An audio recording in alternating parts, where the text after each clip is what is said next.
on the Alaska Black Caucus building. Staff members discovered the graffiti on the side of their downtown Anchorage building on Friday. The building has suffered similar vandalism within the past year. And that's the latest. I'm Mike Moore from your 24/7 news source, the Black Information Network and BINnews.com. Looks like they've issued a SIG alert here for Arcadia, unplanned lane closure or ramp closure, 30 minutes or longer. Our 210 west at Santa Anita Avenue, carpool lane blocked with a crash. We are loaded up from Mountain. The 710 south to the 405 connector south, that's a crash that's trying to clear. We're loaded up here from Rosecrans. Commerce on the 5 south at Slauson, stalled vehicle, second lane from the left, a busy drive here from at least Washington. Looks like it's busy as you travel South LA, the 110 north, Century up towards that 10. Also the 10 from the 5101 to Cloverfield. Things are looking busy as you head Boyle Heights all the way into Santa Monica. Halloween is over, but hiring is still scary. Indeed's end-to-end solution makes it easy to attract, interview, and hire candidates. Sponsor a job and instantly receive a short list of quality candidates whose resumes on Indeed match your job description. Visit Indeed.com/credit. This is the KBLA Sports Minute with Ray Richardson.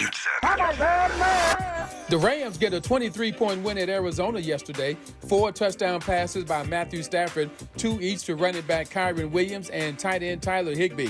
The Rams are 5-6. The Chargers have lost 3 straight. They lose at home to Baltimore by 10. 4 turnovers by the Chargers and only 1 touchdown, and that didn't come until the middle of the fourth quarter.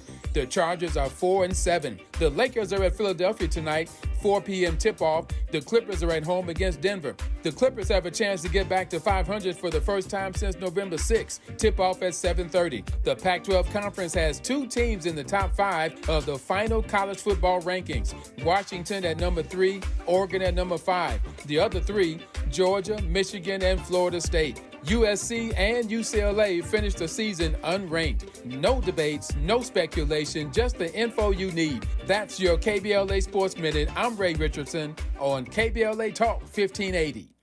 KBLA Talk 1580 invites you to join us in celebrating the season of giving by being part of the solution. As we enjoy great food, family, warmth, and well wishes in whatever our festive tradition may be, we share the beauty of the season by reaching out to the less fortunate. Please help us to help others with the KBLA Cover the Houseless Cozy Community Coat and Blanket Drive. All you have to do is drop off new or clean, gently used winter coats and blankets in the KBLA lobby during business hours. Now through December 20th, all of the coats and blankets will be donated to unsheltered individuals and families experiencing houselessness. Simply bring your donation to 4434 Crenshaw Boulevard in Los Angeles, near Vernon Avenue, from 9 a.m. to 5 p.m. weekdays. That's 4434 Crenshaw in historic Leimert Park. During the holidays and every day, let's remember, we keep us safe. We keep us warm. We are the safety net. And together, we can cover the unsheltered. Get caught up in the spirit of the season, the spirit of love. Make a difference with your friends at KBLA Talk 1580.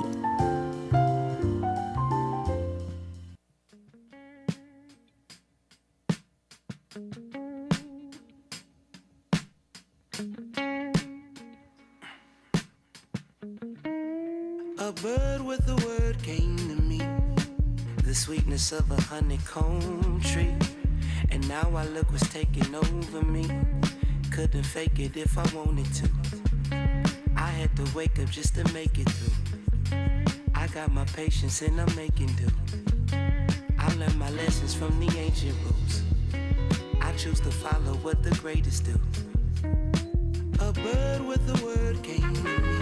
I'm Tavis Smiley, and I'm delighted to have you tuned into our program today, and especially and particularly in this hour. 2 conversations in this hour. On the backside of this hour, NYPD veteran Edwin Raymond on his new book, An Inconvenient Cop, My Fight to Change Policing in America. We'll be joined by Edwin Raymond in studio here in about 25 minutes for that conversation on the B-side.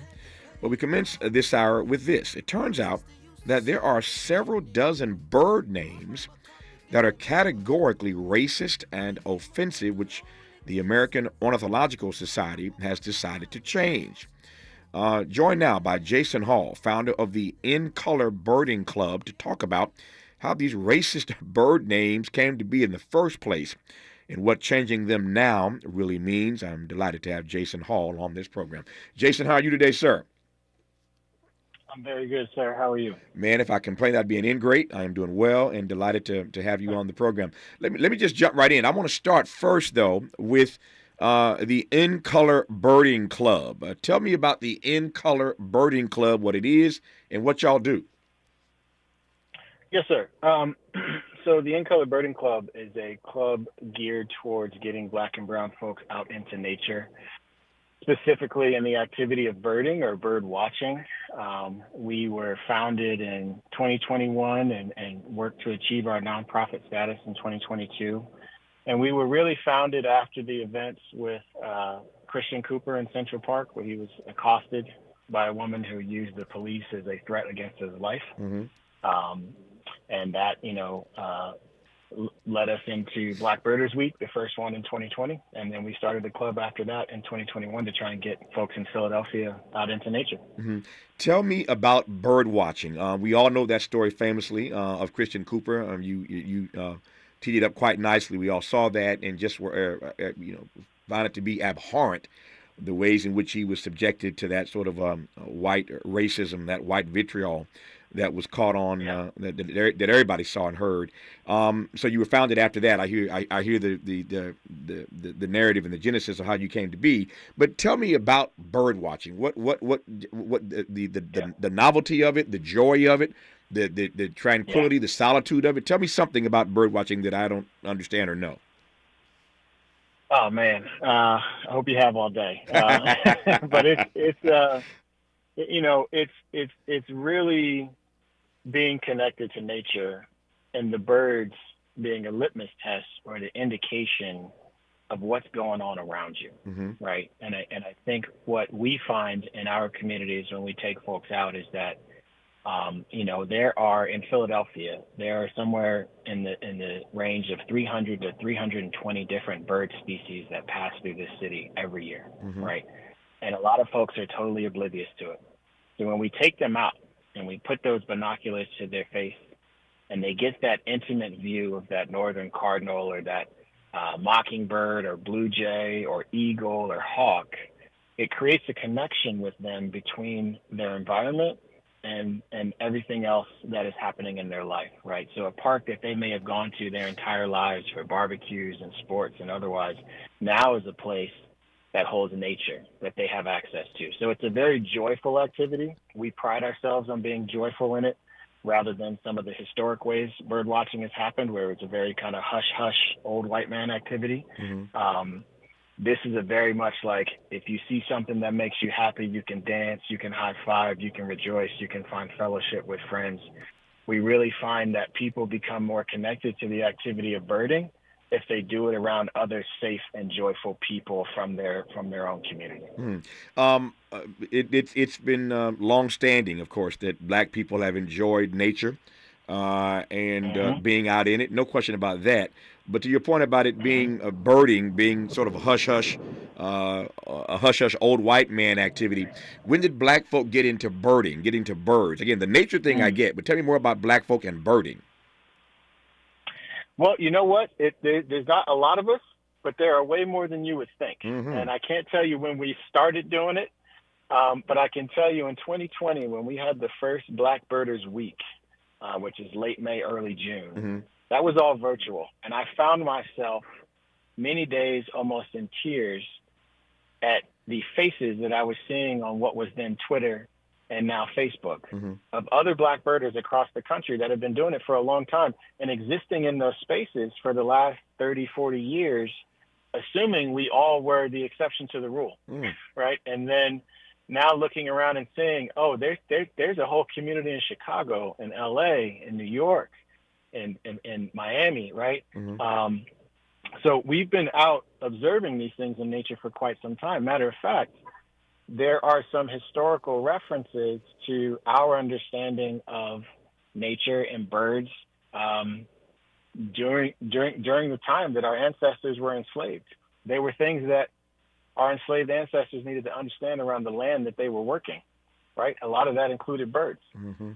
In particular the bobolink, which is a black bird with a a white second half of its head, and enslaved folks were made to go out and essentially kill this bird in the rice fields because it was eating the rice.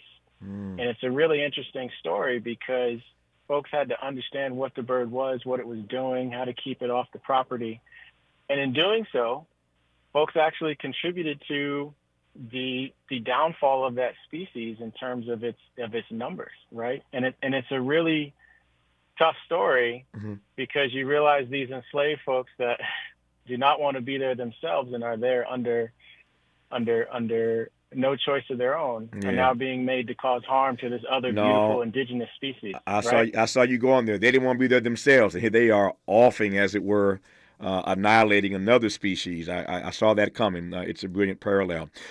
More of this conversation with Jason Hall as we talk about these several dozen bird names that have been deemed categorically racist and offensive, which the American Ornithological Society has finally decided to change. Fascinating story. More of it when we come forward on Tavis Smiley.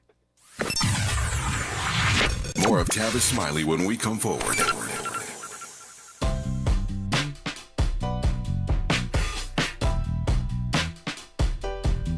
Escalade IQ.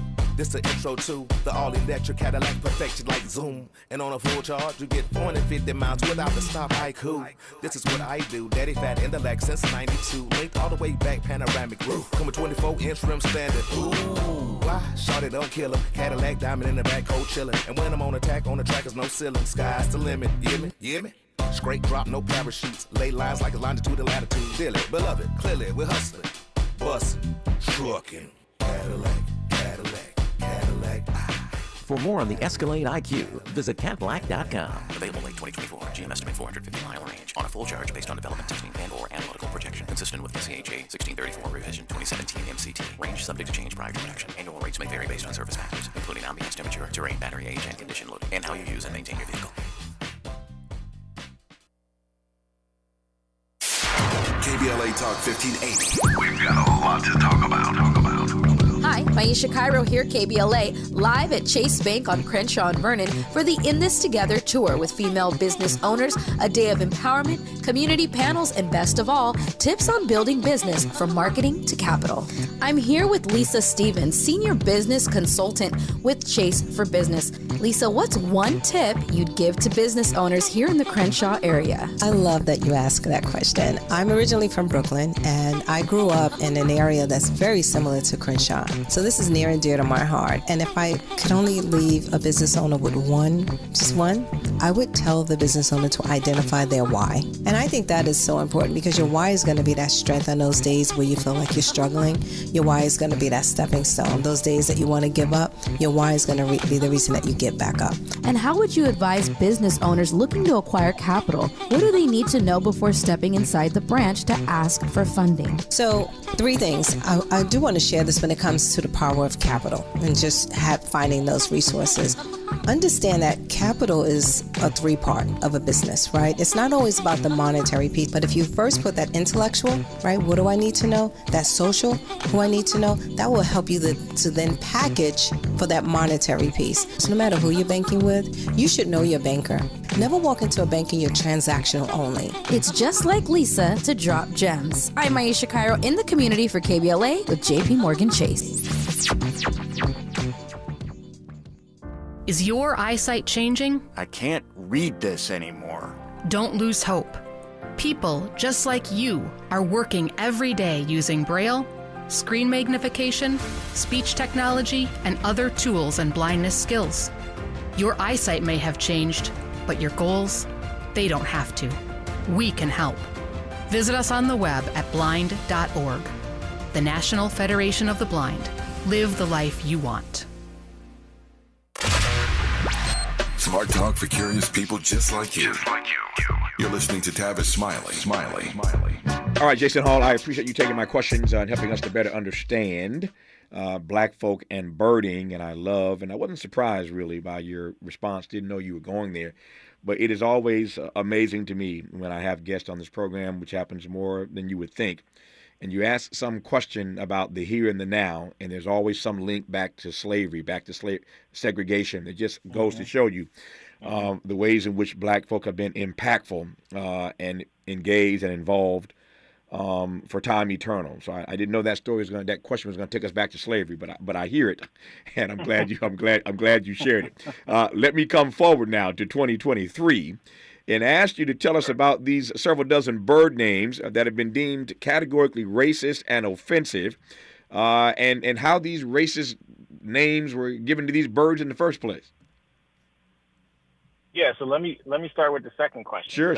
As you can imagine, like many things, the racist names were given to the birds by colonizers that came to this country and found themselves, quote unquote, discovering these species, right, in which the indigenous people already knew about.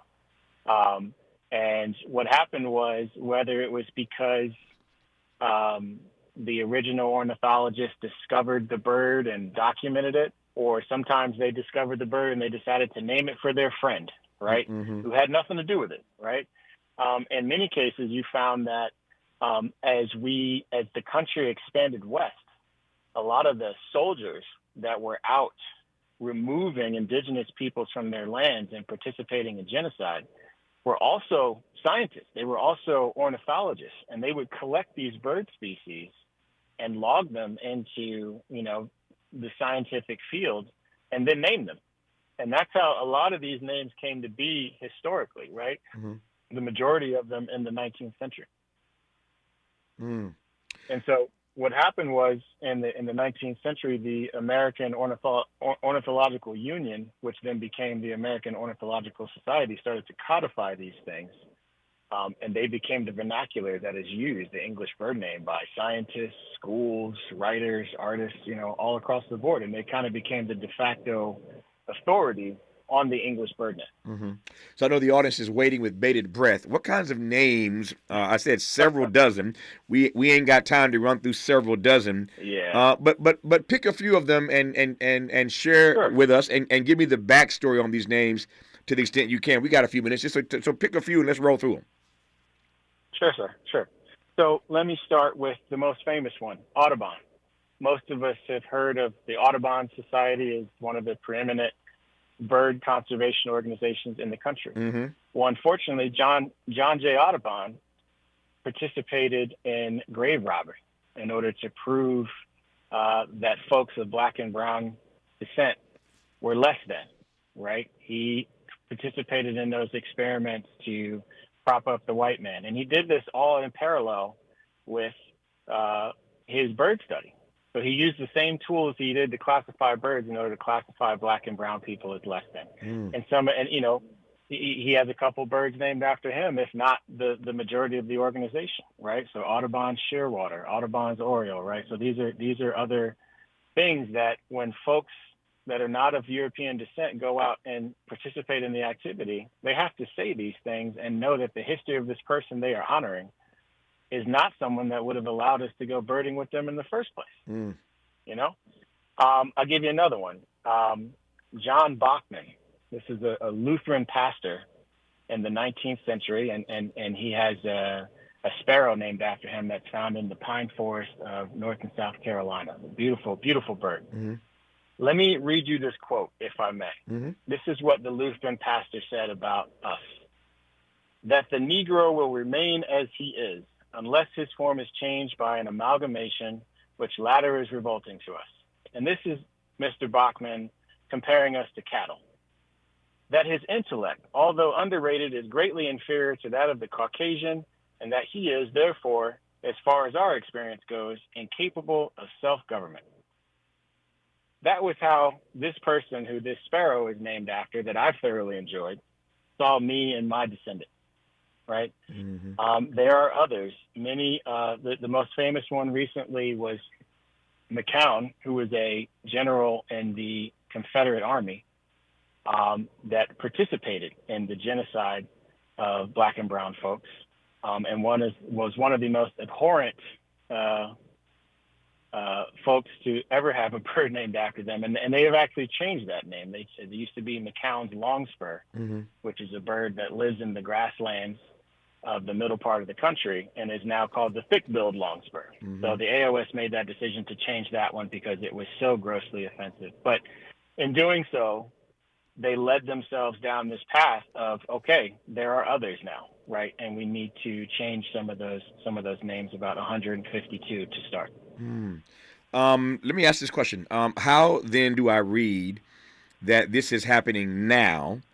And how do I read that the American Ornithological Society has actually stepped up and decided to change these names? Before you answer the latter or the former question, let me just add this. I was thinking as you were talking about all the things, and maybe all is too strong a word, that there's certainly some things that we see changing on this side of the murder of George Floyd. I don't know if we can peg everything to the murder of George Floyd, but black folk made it very clear after that murder that enough is enough. And in all kinds of industries and human endeavors, people just express themselves, and the pressure built. Now, in some ways, we see that pressure starting to wane. A lot of corporations that made commitments they were going to do better by lied. They haven't done better by those commitments they made after George Floyd. But there are things, though, that have, in fact, changed. I'm thinking now of certain illnesses and diseases. Monkeypox, for example. There are folk in positions of authority who've decided to change the names of certain diseases because they had racial overtones to them. And now here we have the American Ornithological Society, easy for me to say, right, deciding to change the names of these several dozen birds that are categorically racist and offensive. So again, my two questions are, why now? I'm glad about it, but why now? And what do we make of the fact that this organization, this society, has decided to step up and do the right thing, as it were? So this has been a few years coming. Okay. Since the murder of George Floyd, and that same summer having watched what happened with Christian Cooper, right, which could have resulted in just as a horrifying loss of someone, right?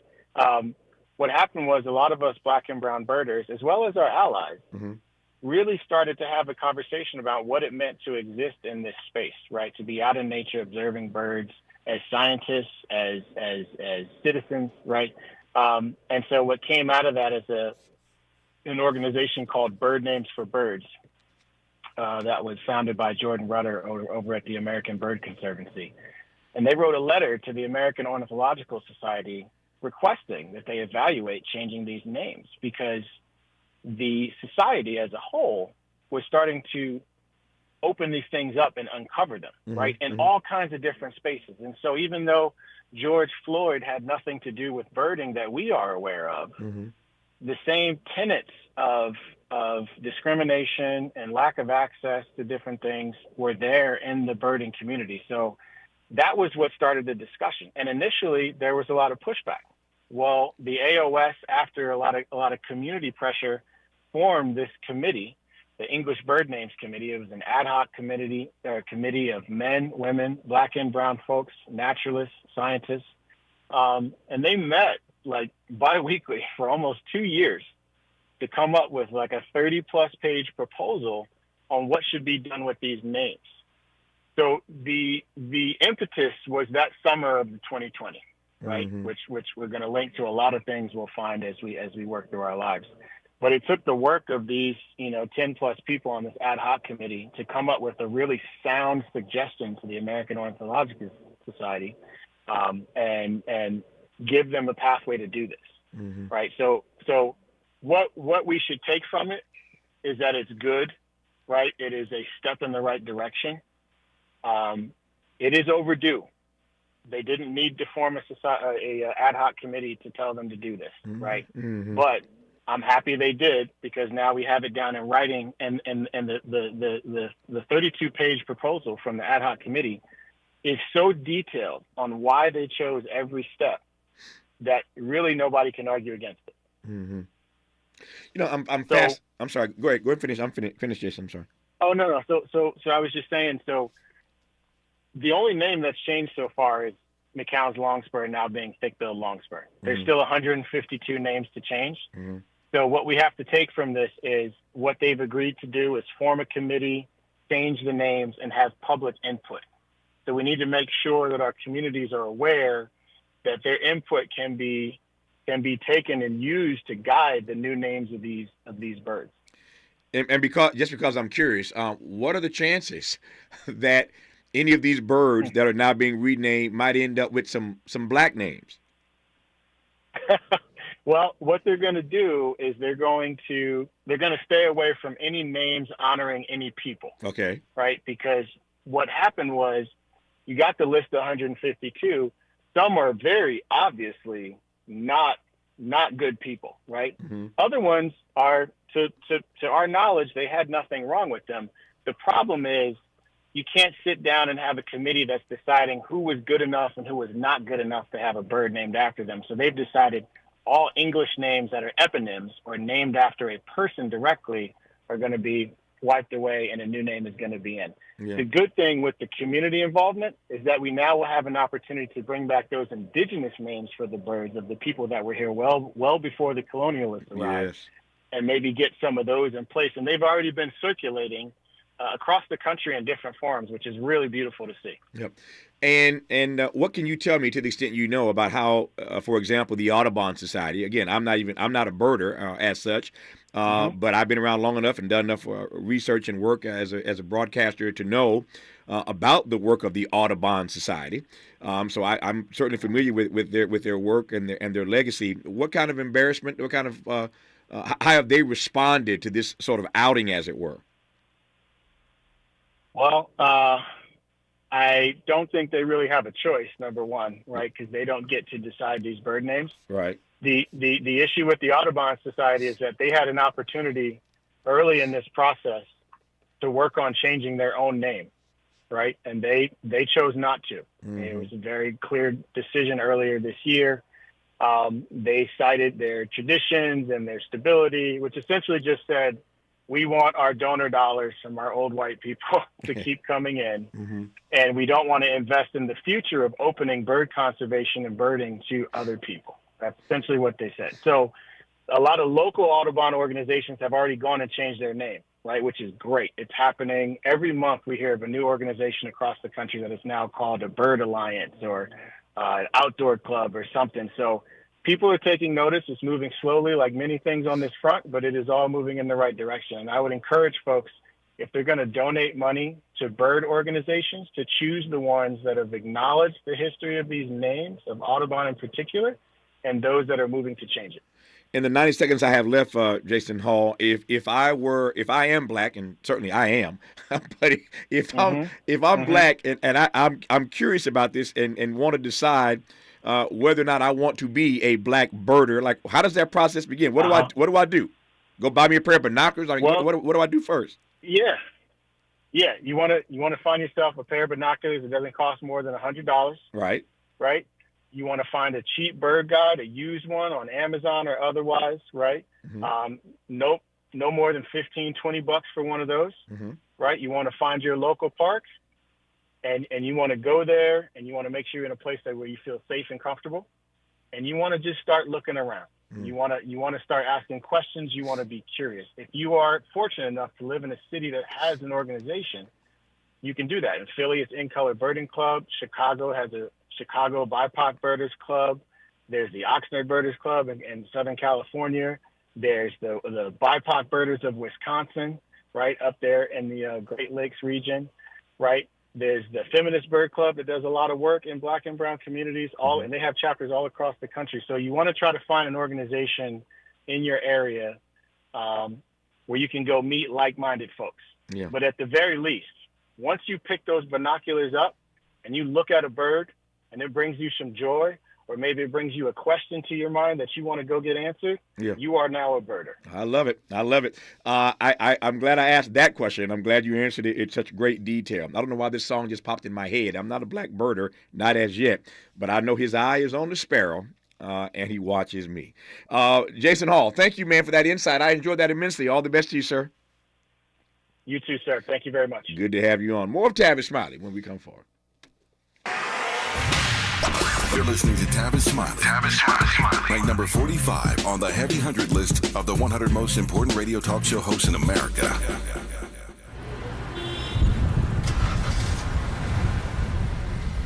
What's up, party people? It's your favorite MC's favorite rapper, MC Light here. And we're celebrating 50 years of hip-hop, authentically powered by Cadillac. And we're going to take it way back to where it started. It was only fitting that hip-hop began with teenagers at a back-to-school jam in the rec room of a South Bronx apartment complex by an 18-year-old brother. By the way, I'm also sure he had a Cadillac parked outside. He noticed the energy on the dance floor when he switched between two turntables, extending the beats, repeating the breaks, and never losing the rhythms. And that was the birth of hip-hop. And from that moment, it took off. For more on how Cadillac is celebrating hip-hop's 50th, visit Cadillac.com/audacity.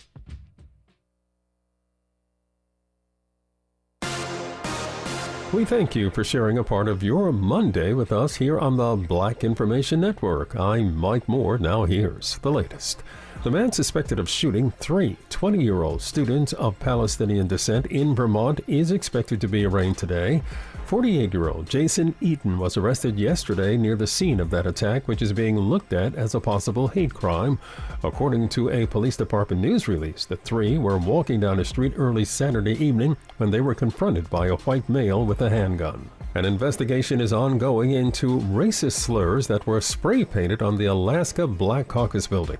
Staff members discovered the graffiti on the side of their downtown Anchorage building on Friday. The building has suffered similar vandalism within the past year. And that's the latest. I'm Mike Moore from your 24/7 news source, the Black Information Network and BINnews.com.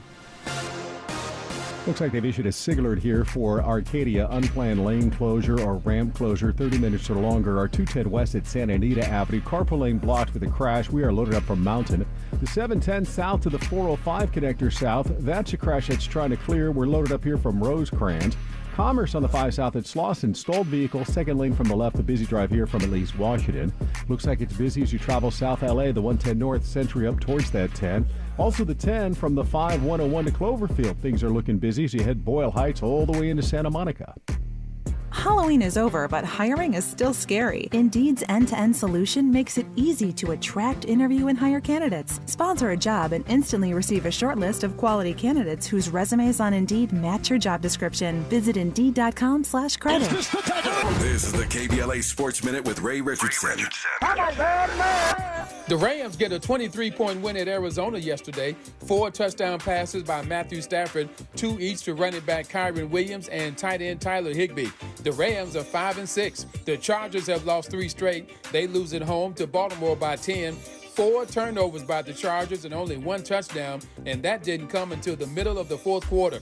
The Chargers are 4-7. The Lakers are at Philadelphia tonight, 4 p.m. tip-off. The Clippers are at home against Denver. The Clippers have a chance to get back to 500 for the first time since November 6. Tip-off at 7:30. The Pac-12 Conference has 2 teams in the top 5 of the final college football rankings. Washington at number 3, Oregon at number 5. The other 3, Georgia, Michigan, and Florida State.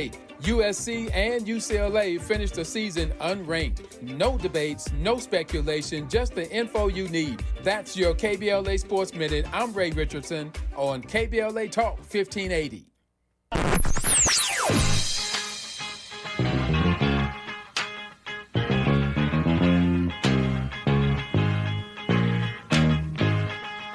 This is KBLA Talk 1580.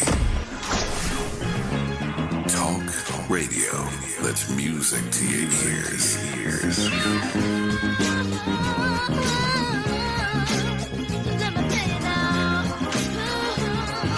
We're unapologetically progressive. KBLA Talk 1580. Grab your crush and head to Sheraton San Diego Hotel and Marina for a boat picnic of champagne and charcuterie in the heart of the harbor. Love is in the air and on the water when you explore your next getaway at CrushingOnFall.com. That's CrushingOnFall.com. Some people won't give you the real talk on drugs, but it's time we know the facts. Fentanyl is killing people. It's a powerful opioid, often made illegally and commonly mixed with illicit drugs. It can even be pressed into counterfeit pills that resemble prescription medications. Just 2 milligrams, about the size of a few grains of sand, can potentially be lethal. This isn't an ad to scare you, but it is an ad to make you think twice. Get the facts.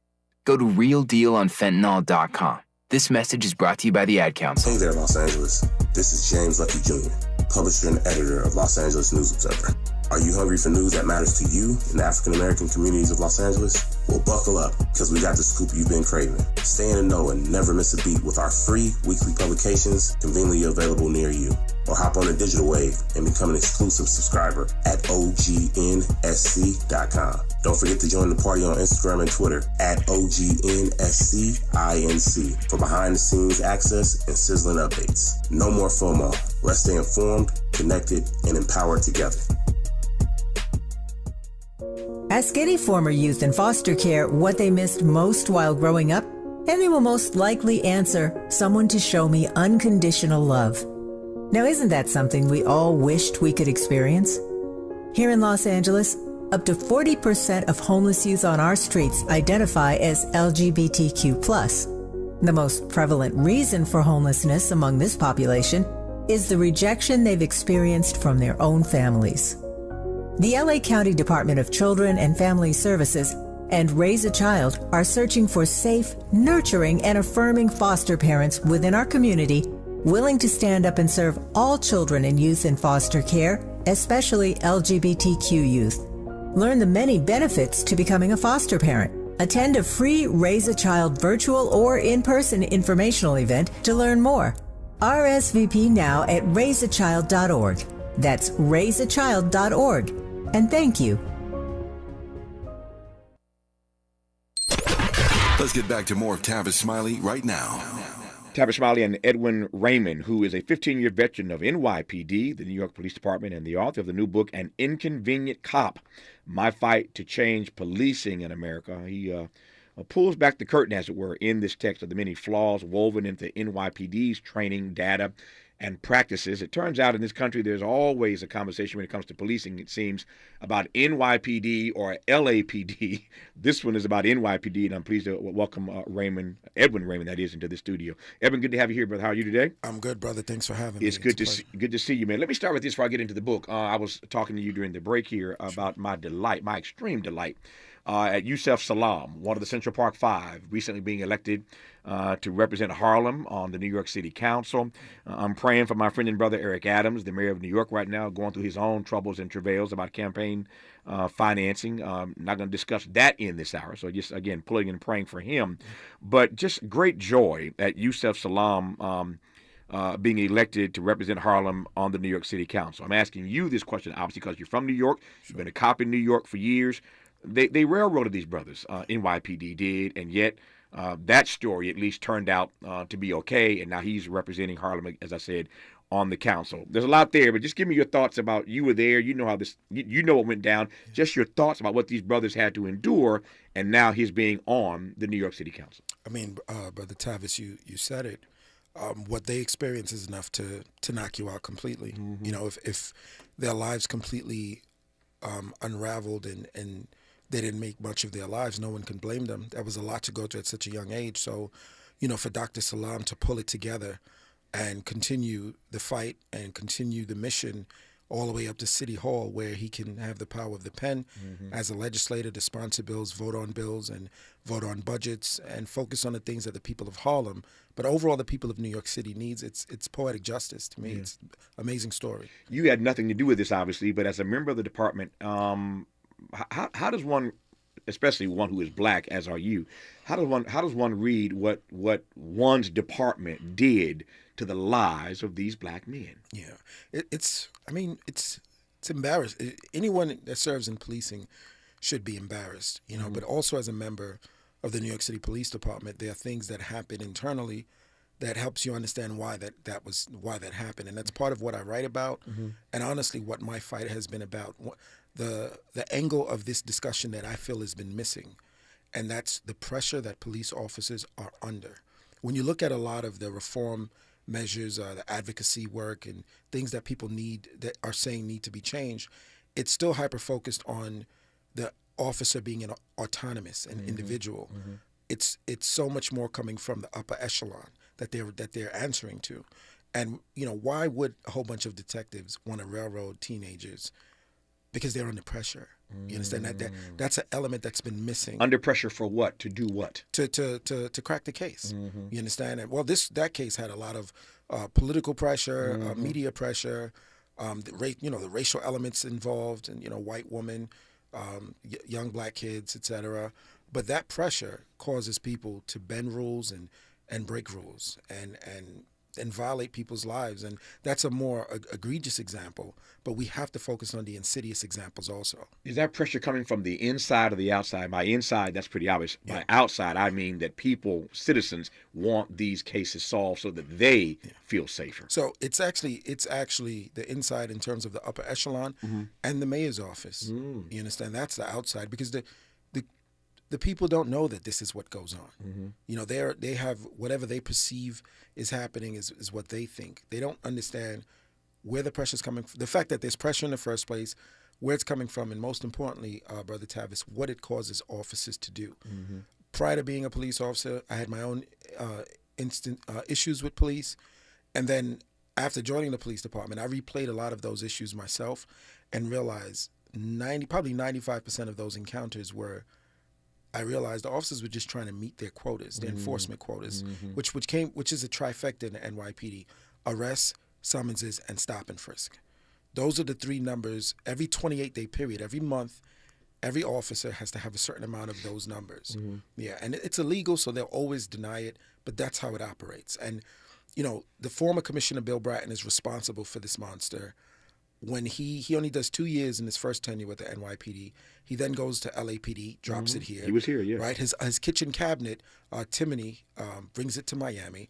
Then Giuliani, after 2001, after 2002, when he's no longer mayor, he starts a consulting firm, and now both of these men are spreading this cancer with their consulting firms, while Commissioner Bratton Chief Bratton continues to get hired as a top cop in cities all around the nation. And it's funny because 7 years as a whistleblower, police officers from all around the nation have reached out and saying, we're having these issues here. And I start doing my research, and at some point, if it's not Bratton himself, his consulting firm, it's one of his kitchen cabinet or someone that was reared in that system from the NYPD that's spreading this pressure quotas, broken windows policing, quality of life policing. There's so many different euphemisms for it. There are two things you said I want to go back and let you pick up from me right quick. The first is your acknowledgement, as you talk about in the book, of the issues that you had with NYPD before becoming a member of NYPD. Correct. I've asked this question of others, but not of Edwin Raymond. Why would anyone who had run-ins with the cops want to be a cop? You know what? It's a question that I didn't realize how crazy it was until I saw people's reaction to it. To me, it was more of a common sense thing. If you want to understand something, you have to go to where it's happening. Sure. So that's exactly what I did. I made the decision at 18, and I joined the police department at 22 years old. Yeah. So you shouldn't be surprised then, given your run-ins prior to, of the drama you've seen on the inside. No, but I didn't understand the source of it. Okay. At 15, 16, from 15 to 18, going through those experiences, I pretty much assumed that's that individual who's racist, who's just sizing me up based on my race, etc. There was some cops that used to mistreat my friends and I that I ran into once I was in uniform. Right. And we had the conversation. He was like, "Well, I was just trying to get to the detective squad, and the way to do it is to get these numbers." And I saw how everything went back to the numbers. And I said, "Wait, why isn't this conversation happening loud enough?" Every now and then you'll hear cases about quotas, but I realize people see it more as a nuisance or an annoyance. And every time police officers risk their careers to expose this, Brother Tavis, I wonder, where are the activists supporting them? Because think about it. Whistleblowers do two very important things. One, we confirm speculation. And two, we let you know where to look that you don't even know, that you have no idea, right? Because think about anything you've ever done. And then think about what happened. Think about prior to doing something. And then think about how you feel after. It's never the same. Whatever you think something is, once you actually accomplish it, it's always different. The same thing it's the same thing with policing. And just to speaking of whistleblowers, being that I'm in LA, right here in California, we've had Captain John Smith, right, who during the George Floyd protests, he exposed the methods, the use of force, the beanbags and excessive force that was being used, and how the Chief Moore just basically wanted to gloss over it. And he's currently suing today because of that. Then you have Sergeant Timothy Kalomi, also speaking about the SWAT team specifically, and how, they have it's like a cult, if you will. If you get into a situation where you could have used deadly force and you de-escalate, you're ostracized. They want you to use the deadly force. I could keep going. Officer Samantha Fiedler, Sean Castile. These are different whistleblowers right here in LAPD, right here in LA, in California. Castile is from the Riverside Police Department. Sure. He just won his lawsuit. And I'm like, wait, so many officers are risking their careers, lives, livelihoods, exposing quotas, and how this is more central to police officers' behavior, and yet we're not jumping behind it as a society to support them. When we come forward, I want to probe a little deeper into your critique of policing by quota. I hear the indictment of it, but I want to probe that a bit more. Number one, I want to ask also whether or not police officers have any agency when it comes back to pushing back on this notion of policing by quota, or whether or not you just do what you're told to do and you have no agency once you join the force. We're talking with Edwin Raymond. His book is called An Inconvenient Cop, My Fight to Change Policing in America. You are listening to Tavis Smiley. Seeking the truth, speaking the truth. This is the Tavis Smiley Show. What is dedication? My biggest fear in the middle of my addiction was that my kids wouldn't have a father. And I started thinking, you know what? This isn't my story. I definitely had to become a better man to be a better father. It's important to me that my kids are empowered and truly believe that if they can think it, they can do it. That's dedication. Visit fatherhood.gov to hear more. Brought to you by the U.S. Department of Health and Human Services and the Ad Council. Joey from Vermont, a farmer trying to get through the winter. Adriana from South Carolina, a single mother living paycheck to paycheck. Liam from Ohio, an injured father struggling to provide for his family. Hi, I'm Shanola Hampton, and I support the Feeding America network of food banks because they help provide over 6 billion meals to people in need each year. Learn more at feedingamerica.org.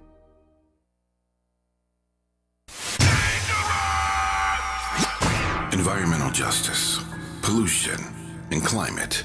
In Los Angeles and across America, people of color are suffering and dying from disproportionate health impacts on a planet that has less than 10 years to prevent irreversible damage. Heat illnesses, respiratory illnesses, water-related illnesses, food system impacts, insect-related diseases, black maternal health, and mental health effects. As the impacts of climate change mount, millions of vulnerable people, our people, are going to bear the brunt of these extreme environmental events, which will likely lead to forced displacement, loss of cultural identity, and other related risks. These realities are as real as rain. Stay tuned to KBLA Talk 1580 for more details about the most progressive multimedia and live events campaign any black media outlet has ever undertaken to combat the climate catastrophe. Experts, events, empowerment. It's all on the way from unapologetically progressive KBLA Talk 1580. We don't black down. We level up. Level up, level up, level up, level up, level up, level up, level up, level up, level up, level up, level up, level up, level up. At Susan G. Komen, we believe that ending breast cancer needs all of us working together. Because if you've just been diagnosed and don't know where to turn, we've got you. If you can't afford the treatment you need, we've got you. And if you are driven to honor the loved one you've just lost, we have a place for you here. Because of you, we're supporting those who need help today while tirelessly searching for tomorrow's cures. Visit Komen.org and be a part of our Susan G. Komen community today. He's rooting for everybody black. Everybody black. More of Tavis Smiley coming your way right now. Edwin Raymond is our guest. His book is called An Inconvenient Cop, My Fight to Change Policing in America, Watching My Time, which is getting away from me. Let me ask right quick that first question. To tell me more about your critique of and what is to be done about, more importantly, policing by quota. Yeah.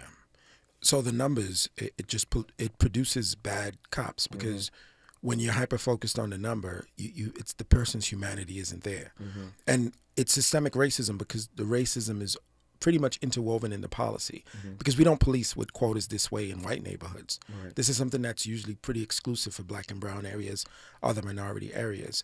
And again, from my observation in the last 15 years, this is more central to what we see when it goes wrong than anything else. Sandra Bland, for instance, obviously there's a controversy as to whether or not she committed suicide or was killed, but she should have never been in that position. It was failure to signal. Philando Castile, broken taillight. Alton Sterling, Eric Garner. When you think about these, and it's not to say police shouldn't enforce, but when you're enforcing because you're under pressure, discretion, de-escalation, other methods of policing are not typically used. And the problem is you're doing this to appease your boss. You're doing this for the upper echelon. When things go wrong, when everything aligns itself, someone loses their life, things go wrong. No one knows that chief's name. That chief goes on to ascend. You're the one that's now being tried. You're the one who's now a hashtag. And it always makes me wonder, why do my colleagues blindly go along with this? If someone has to publicly say that they're not telling me to do what they're telling me to do, then I'd have to be a fool to do it. And what agency then do cops have, to the extent they have any agency, to push back on this notion of being told that they have to police by quota? So unfortunately, the current whistleblower protections are not enough. And this is why I ask us as a society, as the people, we have to create the environment where a cop can blow the whistle and have a soft landing. Because the risks that I've personally taken in my life, my livelihood, my career, if we're waiting for a whole bunch of cops to take that type of risk, it's never going to happen. But if we eliminate the consequence, the negative consequence to speaking out, we will have a lot more officers speak out. Because in the 7 years since I've been a whistleblower, Brother Tavis, over 2,000 officers have reached out. Some of them became whistleblowers after, but they were influenced by a documentary that I'm featured in, Crime and Punishment, which is a Hulu documentary, but it's available for free on YouTube also. Some of them read articles, but essentially once they see, wow, that guy in New York, first they think that guy in New York is crazy, or those cops in New York are crazy, and then something just awakens in them where they then take the same risk. But we can't sit and wait for that. The justice-minded officers have to be empowered. Yep. I do believe, though, that courage is contagious, and that's why they respond to you, because courage is contagious. Our remaining moments, there's a major event here in L.A., if you're in the Southern California area, that Edwin Raymond is participating in. We'll talk about that. He already mentioned the documentary on Hulu, Crime and Punishment, but a few more things I want to cover with him before I lose him. At the top of the hour, you're listening to Edwin Raymond, author of the book An Inconvenient Cop, My Fight to Change Policing in America, right now on Tavis Smiley. Hope, agency, dignity. This is Tavis Smiley. Can you dig it? Come on! If you're like me, 60 and retired, making ends meet, especially here at the supermarket and drugstore, is tough. I'm so blessed to have found benefitscheckup.org. It's a free and confidential website from the National Council on Aging that connected me to $1,200 a year in programs that help pay for food, medicine, utilities, and more. Maybe it can help you. Benefitscheckup.org. My daughter was diagnosed with a rare malignant rhabdoid tumor on the spine. They sent her straight to St. Jude. My hope was gone. But when you get there, everyone's like, hey, we're not going to give up. And when you see other people not giving up on your child, that makes all the difference in the world. When I found out I didn't have to pay, I was just grateful. They saved my baby's life. Finding cures, saving children. Learn more at stjude.org. KBLA Talk 1580 is the exclusive media sponsor of this light of ours, activist photographers of the Civil Rights Movement. A dynamic new exhibition on view now at the Skirball Cultural Center in Los Angeles. This light of ours showcases more than 150 photos taken by movement insiders from diverse backgrounds that reveal the vital work undertaken by a broad coalition of organizers and everyday people whose collective action changed America. This light of ours is one of 3 temporary exhibitions currently on view at the Skirball, which together explore issues related to civil rights, immigration, and pluralism. Tickets and more information for all 3 exhibitions are available at skirball.org. That's skirball.org. SKIRBALL.org. Anyone can choose to make a difference. You can help people succeed, rebuild after disasters, protect the environment, or feed the hungry. Not only will you make a difference for others, but for yourself. You can earn money for college, learn career skills, and make friendships that last a lifetime. Make a difference. Choose your future. Choose AmeriCorps. Only 1 in 5 people with autism are employed, despite many having the skill set and desire to work. Maybe it's because employers don't know what kind of jobs they can do. Like, what about a programmer? That's a job for someone with autism. How about a healthcare worker? Yep, that is too. People with autism can do a lot of different jobs, but often get overlooked due to outdated stigmas. Introducing WIN by Autism Speaks. We help businesses lead the way in inclusive hiring. What about a ranch hand? To learn more, go to autismspeaks.org/win. More honesty than you can handle. More empowerment than you can imagine. You're tuned in to Tavis Smiley. The book is called An Inconvenient Cop, My Fight to Change Policing in America. The author's name is Edwin Raymond. He spent a lot of years on NYPD, been a whistleblower for 7 years. And I'm delighted to have him on this program. We are heard across the country, of course, but if you are in the Southern California area tomorrow night, it's Tuesday at 7 p.m., he will be at Malik's Books. That's in the Westfield location. So Malik's tomorrow night, 7 p.m. at the Westfield location. He'll be doing a reading, signing, and a good lecture, I'm certain, tomorrow night. Again, at Malik Books. That's at 7 p.m. at the Westfield location if you're in Southern California. In the 3 minutes I have left, let me ask a couple things right quick. You mentioned the documentary, Crime and Punishment. Say a word about the documentary, if you will. Yeah, so the documentary, which is on Hulu, it was released in 2018, and essentially the producers, Steve Mang and Ross Tuttle, they essentially followed 12 officers, because we're all in a lawsuit, a federal lawsuit together against the quotas and the racist policing in New York City. And it showcases, it highlights the work that we've been doing behind the scenes. You've never seen active officers this transparent about what's going on. It's won an Emmy, it's won many awards, but it's potent because it's a tool that helps people understand. Everything in life is ultimately about numbers, and if policing, then your indictment notwithstanding, is not going to be about the numbers that they can brag about that make people feel safer, then if it's not about policing by quotas, how ought we be policing? That's a great question. So remember, this is a tax-funded public good, right? Obviously, we need metrics to measure efficiency, but it shouldn't be what officers are evaluated on solely. There's so many ways that officers can positively influence people's lives. Let's create metrics there. You understand? And also, let's respect de-escalation. Let's respect discretion, because the issue is still being addressed. Because remember, these numbers are 99% for innocuous infractions. You know, we're not saying someone shoots up a block and we look the other way. You know, we're talking about jumping the turnstile, $2.50. We're talking about, you know, public urination. Again, things that need to be addressed, but they're not the crime of the century. And yet people feel good. I'm talking about people. I think every day people feel good when they look around and they see less of that. They feel safer. Yeah. They feel like the city's cleaner. They feel like they can come out. They can walk their dogs. They can bring their kids out. So there's some I think value obviously the cops see in those in addressing those kinds of issues.